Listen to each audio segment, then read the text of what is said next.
Hola a todos, mi nombre es Andrea Curia, soy médica hepatóloga del Servicio de Gastroenterología, sección Hepatología del Hospital de Clínicas. La clase que van a escuchar en el día de hoy es hepatitis aguda y hepatitis crónicas. Vamos a empezar en un primer momento hablando de hepatitis aguda y vamos a empezar con la definición. ¿A qué llamamos hepatitis aguda? Hepatitis aguda es el incremento de las enzimas hepáticas que surge como resultado de la injuria del hepatocito que resuelve en menos de 6 meses. Generalmente eso se manifiesta con un aumento de las transaminasas AST y ALT por más de 10 veces de su valor normal. ¿Cuáles son las causas de hepatitis aguda? Bueno, las causas principales que siempre tienen que interrogar a los pacientes son las causas tóxicas, el alcohol y las drogas. En drogas siempre tengan en cuenta no solamente las drogas ilícitas, sino también los fármacos que el paciente tiene indicados, a veces fármacos autoindicados, como pueden ser analgésicos, antiinflamatorios no esteroides, antibióticos, antimicóticos, y también siempre hay que interrogar sobre productos de herboristería o algunos preparados que supuestamente son homeopáticos, tés medicinales, yuyos. Eso también siempre hay que interrogar al paciente porque pueden ser causas de hepatitis tóxicas. Por otro lado, los virus. Dentro de los virus tenemos dos grupos, los hepatotropos, principalmente el virus de la hepatitis A y de la hepatitis B, son principales causas de hepatitis agudas. También lo pueden dar el virus de la hepatitis C, D y E. Y dentro de los virus no hepatotropos, los más frecuentes, el citomegalo y el Epstein-Barr, otros, el herpes y el virus de varicela zoster. Por otro lado, otra de las causas de hepatitis aguda es la causa isquémica, que es algo característico que pueden ver en pacientes con insuficiencia cardíaca o pacientes en shock, donde por hipoflujo el paciente es una hepatitis aguda isquémica. La hepatitis autoinmune generalmente se manifiesta en forma de una hepatitis crónica, pero un bajo porcentaje puede presentarse, y es algo que siempre tienen que tener en cuenta ante una hepatitis aguda, como tiene una presentación aguda, la hepatitis autoinmune. Otra de las enfermedades que también generalmente tienen presentaciones crónicas, pero que pueden manifestarse como una hepatitis aguda, es la enfermedad de Wilson, una enfermedad mucho más rara. Y otro grupo es la hepatitis aguda sobrecrónica, que es otra entidad aparte, que son pacientes que tienen algún daño, alguna injuria aguda en la base de una hepatopatía crónica. Ahora bien, dijimos que el diagnóstico de hepatitis aguda, si es esta injuria del hepatocito que resuelve en menos de 6 meses, lo vamos a tener diagnosticado por el aumento de las enzimas hepáticas por más de 10 veces de su valor normal. Una cosa muy importante a tener en cuenta es que los niveles de enzimas hepáticas no evalúan severidad ni tampoco evalúan funcionalidad hepática. ¿Con qué vamos a evaluar funcionalidad hepática en estos pacientes? Con los parámetros que ustedes ya conocen de funcionalidad, que son la albúmina y el colesterol, la colinesterasa y los factores de la coagulación. Estos son los parámetros de funcionalidad hepática, que como pueden ver en esta diapositiva, estos parámetros van a tener diferentes vidas medias y así van a ser utilizados para diferentes escenarios. Como pueden ver, la albúmina y el colesterol tienen una vida media larga de 21 días, así que no nos van a servir para evaluar funcionalidad hepática en estos casos de hepatitis aguda. Nos van a servir para evaluar funcionalidad hepática en casos crónicos. Lo que vamos a usar para evaluar funcionalidad hepática en estos pacientes con hepatitis aguda son los factores de la coagulación, que como ustedes pueden ver tienen una vida media corta, menor de un día. Entonces, cuando nosotros nos enfrentemos a un paciente que tiene una hepatitis aguda y tiene una alteración del coagulograma, que esto lo vamos a ver por el tiempo de protrombina bajo, por los factores que son sintetizados a nivel hepático, vamos a tener que ver si este déficit del tiempo de protrombina tiene que ver con una falla hepática aguda o tiene que ver con un déficit de vitamina K. Así los pacientes que tienen una falla hepática aguda van a tener un tiempo de protrombina bajo, pero además van a tener un factor 5, que es de síntesis hepática, bajo. Los pacientes que tienen déficit de vitamina K, el factor 5 lo van a tener normal. Entonces, esas hepatitis agudas se van a tener una clasificación funcional que va a depender de la gravedad y esto va a ser, los pacientes van a tener una hepatitis aguda, los que tengan este cuadro de injuria hepática con aumento de las transaminasas por más de 10 veces de su valor normal. Cuando a este cuadro se le suma alteración del coagulograma y un TP menor de 50, vamos a estar hablando de una hepatitis aguda grave. Y cuando a este cuadro se le sume encefalopatía, vamos a estar hablando de una falla hepática fulminante o una insuficiencia hepática aguda grave. En esta pirámide ven lo que les decía recién. Cuando tenemos que el tiempo de protrombina empieza a alterarse, vamos a estar hablando de una hepatitis aguda y el paciente va a tener una mortalidad del 0%, pero vean cómo empieza a aumentar la mortalidad a medida que el tiempo de protrombina empieza a disminuir y tenemos el cuadro de hepatitis aguda grave y cuando ya al paciente se le suma encefalopatía, que tenemos una falla hepática aguda, ven cómo la mortalidad, esto es antes de la implementación del trasplante, llegaba al 80%. Por otro lado, otra cosa importante para tener en cuenta es que la falla hepática fulminante, o sea, estos pacientes que tienen un aumento de las transaminasas por más de 10 veces de su valor normal y tienen alteración del hepatograma y a eso se le suma encefalopatía, se va a clasificar en hiperaguda, aguda y subaguda. Y eso va a depender del momento en el que aparece la encefalopatía con respecto al inicio de la ictericia. Así, los pacientes que tienen encefalopatía dentro de la semana de empezada la ictericia van a tener lo que llamamos una falla hepática fulminante hiperaguda. Los pacientes que desarrollan encefalopatía entre la semana 1 y 4 de comenzada la ictericia van a tener una falla hepática fulminante aguda. Y aquellos que desarrollan la encefalopatía entre la semana 4 y 26 después de aparecida la ictericia van a tener una falla hepática fulminante subaguda. Entonces, algo muy importante y también es un concepto importante que quiero que quede de esta clase, es a qué llamamos falla hepática fulminante, es aquella enfermedad hepática aguda que ocurre dentro de las 26 semanas de iniciada la ictericia, sin enfermedad hepática conocida, que se asocia con deterioro de la síntesis hepática, que esto lo vamos a ver por disminución del tiempo de protrombina o aumento del RIN, y disminución del factor 5, menor o igual del 50%, y aparición de encefalopatía. Y como pueden ver en este cuadro, ven en azul, van a ver las causas de falla hepática fulminante en el año 2003 y después la pueden ver en el año 2005, cuáles eran las causas de falla hepática fulminante en Argentina y ven que la principal causa, este es un trabajo publicado en el 2014, ven que las principales causas en el periodo de 2005 al 2011, que es lo que ven en rojo, la principal causa de falla hepática fulminante en Argentina es la hepatitis B. Ahora bien, ya sabemos que es una hepatitis aguda y ya sabemos que a qué vamos a llamar que esta hepatitis aguda tenga mayor gravedad. Sabemos a qué denominamos una hepatitis aguda grave y a qué denominamos una falla hepática fulminante. Ante este paciente con una hepatitis aguda con el aumento de las transaminasas, lo primero que tenemos que hacer es excluir si este paciente consumió tóxicos, drogas de todas las que estuvimos hablando y si consumió alcohol.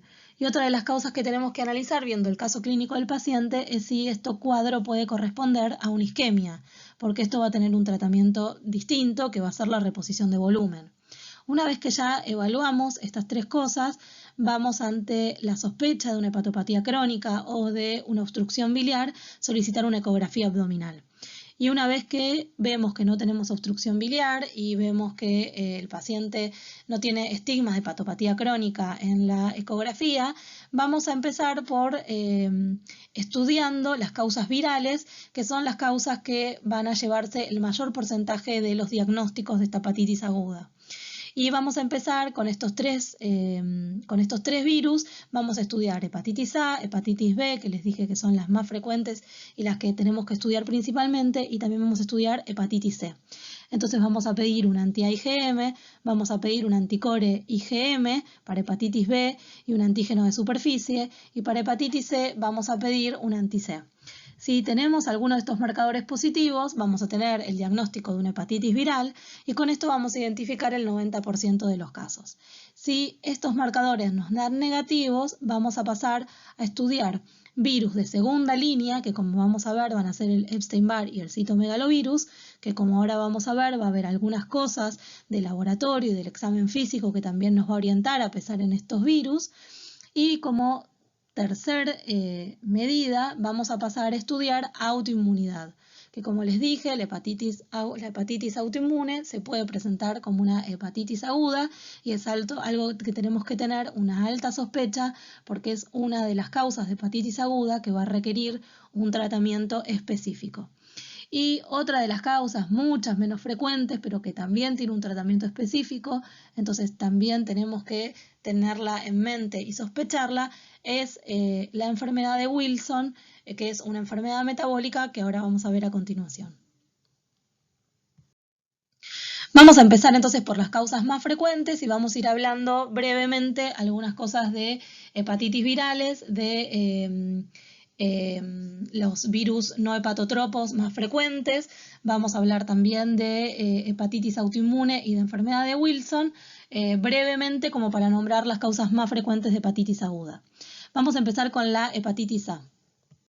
Como ustedes saben, el virus de la hepatitis A es un virus ARN que genera una infección autolimitada, que no requiere un tratamiento específico, que no evoluciona a la cronicidad y que una vez que uno se contagia, induce una inmunidad permanente.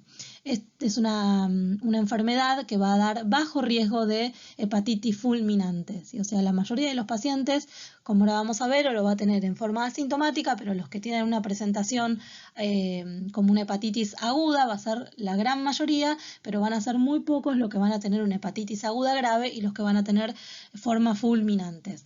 Las formas fulminantes las vamos a ver en mayor medida en adultos mayores y en pacientes que tienen hepatopatías preexistentes. Como pueden ver en este gráfico, Argentina y América del Sur es una zona de alta prevalencia de hepatitis A. Y como saben, esto tiene que ver principalmente con la vía de transmisión de la hepatitis A. La hepatitis A se va a transmitir a través de deposiciones de personas que tienen una hepatitis A aguda en fase presintomática y temprana en forma fecal oral, o sea, en contacto con materia fecal y alimentos y o agua contaminados, ¿sí?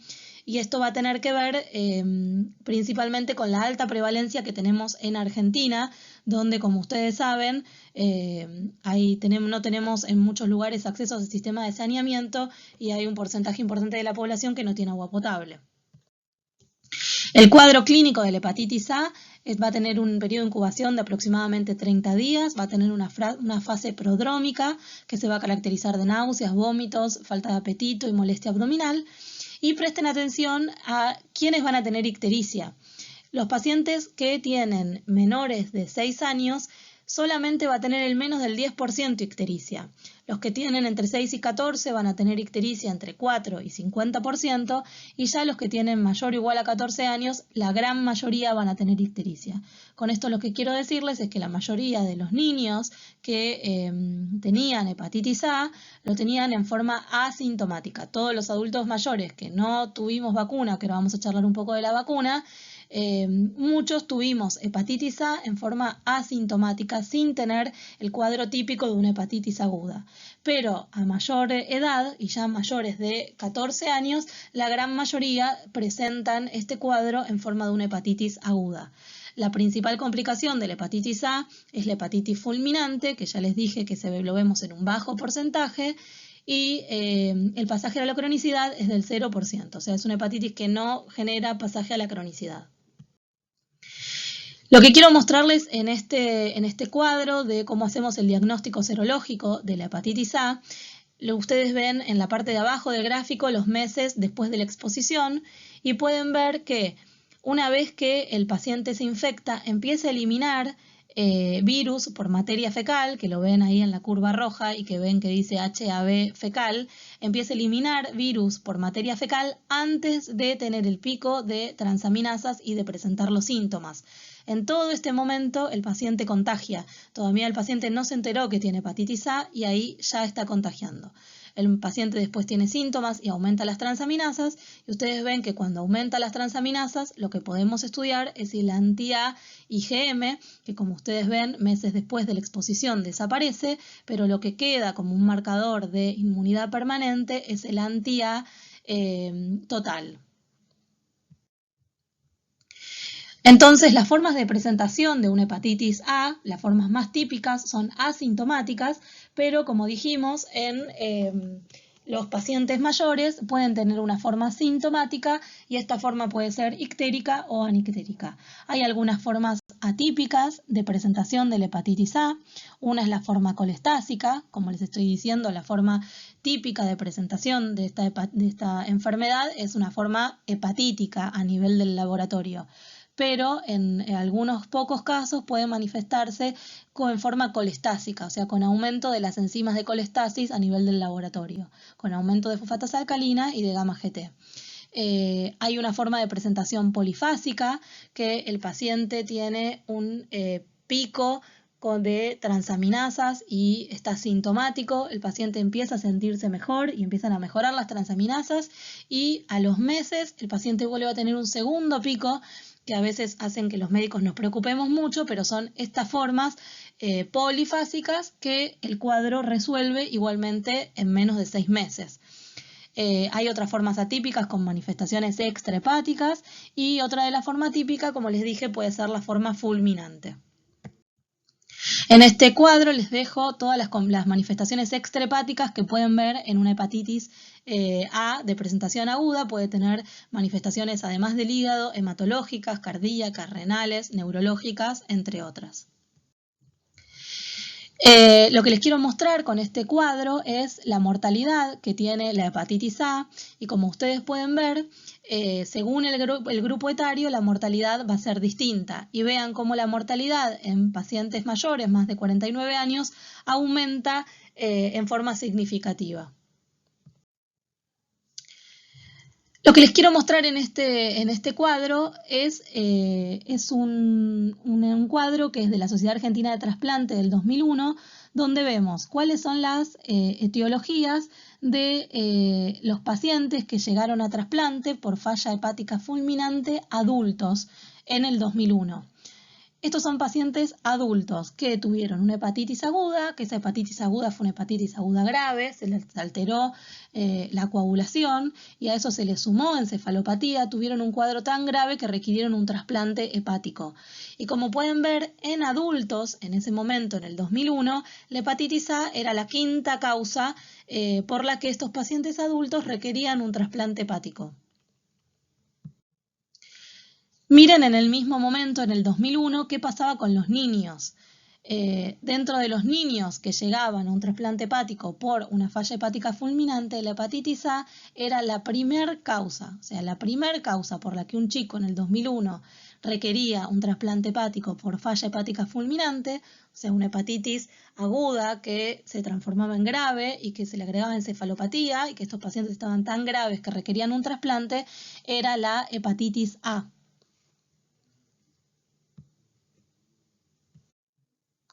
Esto, como vamos a ver ahora, cambió, y esto cambió gracias a la vacunación obligatoria de la hepatitis A.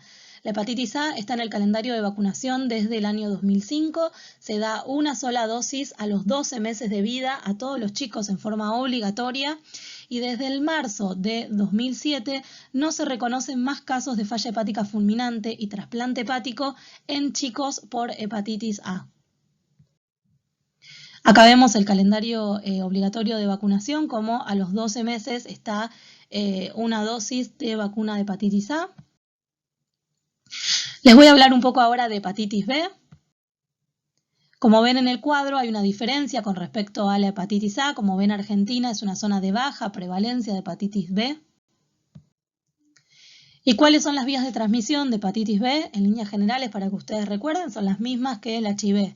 Es contacto con sangre y contacto sexual, ¿sí? Y esto va a dar dos formas de transmisión, horizontal o vertical de madre a hijo, ¿sí?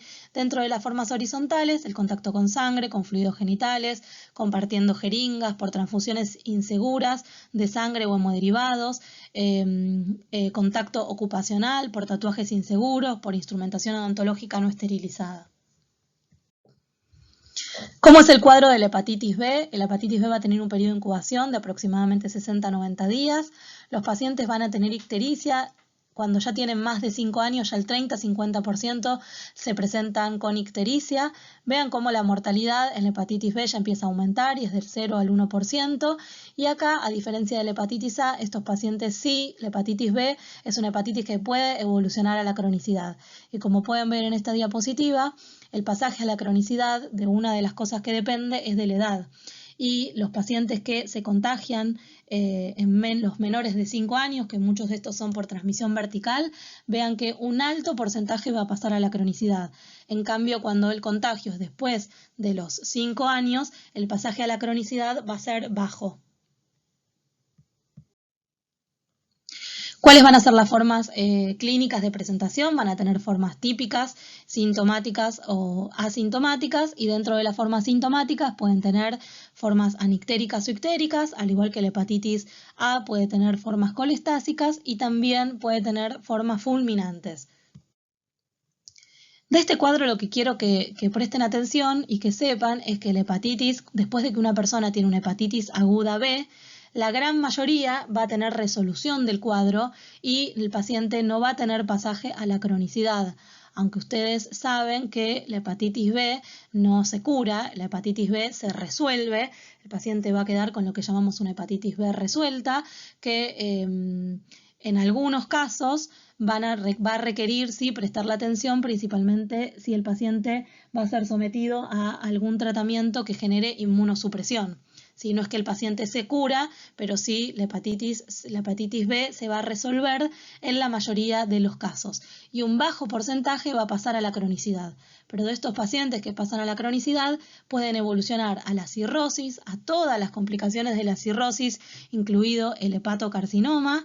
Sepan que los pacientes que tienen hepatitis B crónica, aunque no tengan cirrosis, también pueden tener hepatocarcinoma. Y estos pacientes pueden terminar en trasplante hepático. Con respecto a la vacunación de hepatitis B, también desde el año 2012 la vacuna de la hepatitis B es universal y gratuita. En recién nacidos el esquema de vacunación obligatorio es dentro de las 12 horas, a los 2, 4 y 6 meses de vida, y en los adultos el esquema de vacunación, el tradicional, es 0, 1 y 6 meses. Ahora vamos a hablar de hepatitis C. Vean que la hepatitis C es un problema de salud global con una alta prevalencia, como pueden ver acá, en todo el mundo. Y con respecto a la hepatitis aguda C, la detección es sumamente infrecuente porque generalmente su curso es asintomático. ¿Cómo se va a contagiar la hepatitis C? ¿Cuáles van a ser las vías de transmisión? Principalmente con sangre infectada, y esto incluye la transmisión vertical de madre a hijo y la transmisión horizontal. ¿Cuáles son las manifestaciones clínicas? Tiene un periodo de incubación de 6 a 7 semanas. Menos del 20-40% de los pacientes van a desarrollar ictericia con un cuadro típico de una hepatitis aguda. Pero sí, fíjense que un alto porcentaje de estos pacientes van a tener pasaje a la cronicidad. Y esto es lo que quiero que presten atención en este cuadro y que lo recuerden comparándolo con la hepatitis B. De los pacientes que tienen una hepatitis C aguda, un bajo porcentaje va a resolver. La hepatitis C sí se cura, a diferencia de la hepatitis B. Y la gran mayoría de los pacientes van a tener un pasaje a la cronicidad. Estos pacientes van a tener hepatitis C crónica, van a tener pasaje a la cirrosis y pueden estos pacientes tener todas las complicaciones de la cirrosis, incluida el hepatocarcinoma, y terminar requiriendo un trasplante o con muerte. Quiero que presten atención en este cuadro cómo es el diagnóstico serológico de la hepatitis C aguda y por qué es difícil hacer el diagnóstico. Ustedes ven que cuando el paciente tiene síntomas, los pocos casos que el paciente tiene síntomas y que aumenta las transaminasas, que acá en el gráfico lo pueden ver en un fucsia, ven cuando el paciente hace el pico de los síntomas, como pueden ver en amarillo, al momento que el paciente tiene síntomas todavía no tiene el anti-C en sangre, no tiene los anticuerpos para hepatitis C. ¿Por qué? Porque hay un periodo de ventana. Entonces, en este momento pueden ver en turquesa cómo sí ya hay HCV-RNA, que es el virus, cómo se puede detectar el virus de la hepatitis C en sangre.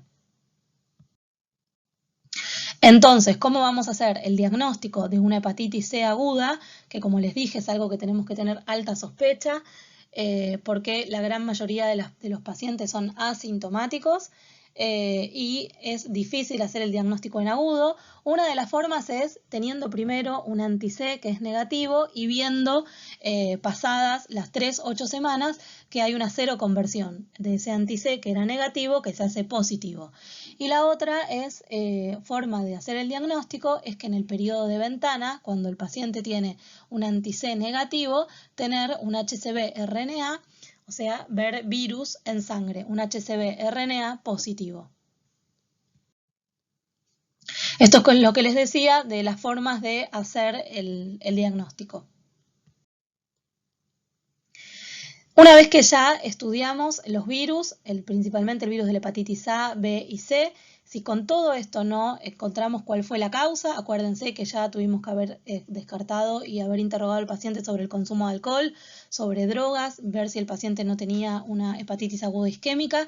Vamos a pasar a los virus de segunda línea, que, como les dije, son principalmente el virus Epstein-Barr y el citomegalovirus. Como les decía, estos virus los vamos a sospechar por otras alteraciones en el examen físico, otros síntomas y otros hallazgos en el laboratorio. El citomegalovirus tiene una alta seroprevalencia en la población general, que puede llegar hasta el 70-80%, y la hepatitis aguda por citomegalovirus es la manifestación habitual y más común de primoinfección en inmunocompetentes. En adultos jóvenes suele ser autolimitada y estos pacientes, además de tener el aumento de las transaminasas, se van a caracterizar porque van a tener fiebre prolongada, al examen físico van a tener hepatoesplenomegalia y además del aumento de las transaminasas pueden tener aumento de fosfatasa alcalina y algo característico es que suelen tener linfomonocitosis en el hemograma. Con respecto al virus Epstein-Barr, la seroprevalencia en la población general es mayor del 60%, es el virus más frecuente de la etiología de la mononucleosis infecciosa, es un virus que se asocia a algunas neoplasias, como ustedes saben, el linfoma de Burkitt, el linfoma de Hodgkin, entre otros. Y con respecto a la hepatitis aguda que genera el virus Epstein-Barr, estos pacientes van a tener, además del aumento de las transaminasas, que generalmente no suele ser tan importante, suelen tener un aumento del LDH, suelen tener aumento de fosfatasa alcalina y aumento de bilirrubina también. Una vez entonces que terminamos de estudiar los virus hepatotropos, que son los más frecuentes, estudiamos el virus Epstein-Barr y el citomegalo, que son los de segunda línea, hay que tener en cuenta la hepatitis autoinmune. Que como les dije, la hepatitis autoinmune es una entidad que siempre tenemos que tener alta sospecha y estudiar ante un cuadro de hepatitis aguda, porque es una hepatitis aguda que va a tener un tratamiento específico, que va a requerir un tratamiento específico que le va a cambiar el pronóstico a estos pacientes. El diagnóstico de hepatitis aguda, que esto seguramente va a ser tema de otra clase para ustedes, pero el diagnóstico de hepatitis aguda se basa en 3 pilares fundamentales. Por un lado, el aumento de las transaminasas, por el otro lado, el aumento de la gamma globulina, que es algo que nos va a ayudar mucho en estos casos de hepatitis aguda, o sea, estos pacientes cuando sospechamos que puede haber un cuadro de hepatitis autoinmune, hay que pedirles un proteinograma y ver el valor de la gamma globulina. Cuando la gamma globulina está aumentada, siempre tenemos que sospechar una hepatitis autoinmune. Y junto con la gamma globulina, el hallazgo de autoanticuerpos característicos de esta enfermedad positivo, que son principalmente el FAN, el antimúsculo liso y el anti-LKM. Y en tercer lugar, que no siempre vamos a tener la posibilidad de hacerlo en los casos de hepatitis aguda, es la biopsia hepática característica. Y por último, lo que les contaba de la enfermedad de Wilson. También, como les decía, la enfermedad de Wilson generalmente se presenta en forma crónica, pero hay que sospecharla cuando hay hepatitis aguda, cuando el paciente es joven, tiene entre 15 y 30 años, ya evaluamos todas las otras causas más frecuentes de hepatitis aguda y cuando el paciente, además de tener ictericia y aumento de transaminasas, tiene una fosfatasa alcalina baja, este cuadro se asocia a hemólisis y es un cuadro grave, se presenta como una hepatitis aguda grave, es algo que tenemos que tener en cuenta la enfermedad de Wilson. Y seguimos con la segunda parte de esta clase, a que llamamos hepatitis crónicas. La hepatitis crónica es una lesión necroinflamatoria difusa del hígado que es causado por diferentes etiologías que persiste durante al menos 6 meses y que puede evolucionar a la cirrosis hepática. ¿Cuáles son las causas de hepatitis crónicas? Las principales son los virus, principalmente hepatitis B, hepatitis C, en forma menos frecuente la hepatitis D, las drogas, las hepatitis autoinmunes, el alcohol, la enfermedad por hígado graso no alcohólica, las hepatopatías genéticas como la enfermedad de Wilson, la hemocromatosis, el déficit de alfa-1 antitripsina y otro grupo que son las enfermedades criptogenéticas, que son las que no tienen una causa conocida. Esta es la clasificación histológica de las hepatitis crónicas, que es lo que nos informan los patólogos en las biopsias, que es lo que se conoce como el índice METAVIR, que lo que habla es del estadio de fibrosis en la biopsia hepática, y esto va a estar informado como un estadio de fibrosis F0 cuando no hay nada de fibrosis hepática, a diferentes estadios hasta fibrosis F4 cuando haya una cirrosis hepática completa o incompleta. Y les voy a hacer un comentario muy chiquito de las principales causas de hepatitis crónica. La hepatitis B crónica ya hablamos bastante cuando hablamos de hepatitis B aguda. Recuerden que la mayoría de los pacientes que tienen una hepatitis B aguda resuelven y que solo un bajo porcentaje va a pasar a la cronicidad, pero que la hepatitis B es una causa de hepatitis crónica que puede llevar a la cirrosis, a todas las complicaciones de la cirrosis y que puede evolucionar al hepatocarcinoma. Y vamos a llamar hepatitis B crónica cuando el antígeno de superficie, que se acuerdan que dijimos que lo utilizábamos para hacer el diagnóstico de hepatitis B aguda, cuando este antígeno de superficie persiste por más de 6 meses, vamos a decir que esta hepatitis B ya está en un estado de cronicidad. Con respecto a la hepatitis C crónica, también esto lo hablamos cuando hablamos de hepatitis C aguda. Recuerden que al contrario de lo que pasa en la hepatitis B aguda, la mayoría de los pacientes que tienen una hepatitis C aguda pasan a la cronicidad. Y estos pacientes pueden evolucionar a la cirrosis, pueden evolucionar a todas las complicaciones de la cirrosis, incluido el hepatocarcinoma. Con respecto a otra de las causas de hepatitis crónica, tenemos a la hepatitis autoinmune. La hepatitis autoinmune es un síndrome clínico de hepatitis progresiva que se caracteriza por la pérdida de tolerancia a autoantígenos hepáticos que resulta en inflamación hepática, en presencia de autoanticuerpos en sangre, aumento de gamaglobulinas y o de inmunoglobulina G, una biopsia hepática compatible, una respuesta característica al tratamiento inmunosupresor, que eso ustedes lo van a ver cuando vean tratamientos, y que la forma de presentación generalmente va a ser insidiosa, o sea, generalmente se va a presentar como una hepatitis crónica en el 40% de los casos, se va a presentar como una hepatitis aguda, que eso lo vimos en la primera parte de la clase, en un 20% de los casos, se va a presentar ya como una hepatitis crónica, pero en un estadio de cirrosis, o sea, como una hepatitis crónica ya avanzada, en un 20% de los casos, y en forma inusual se puede presentar en forma aguda, pero de forma fulminante. Otra de las causas de hepatitis crónica que cada vez vemos que es más prevalente es la enfermedad por hígado graso no alcohólico. Es la enfermedad hepática crónica más frecuente que se ve en un 20-30% de la población general. pero en los pacientes que son población de riesgo, como los pacientes obesos o diabéticos, esta prevalencia es mucho más elevada. Es una enfermedad que puede evolucionar a la cirrosis y a todas sus complicaciones.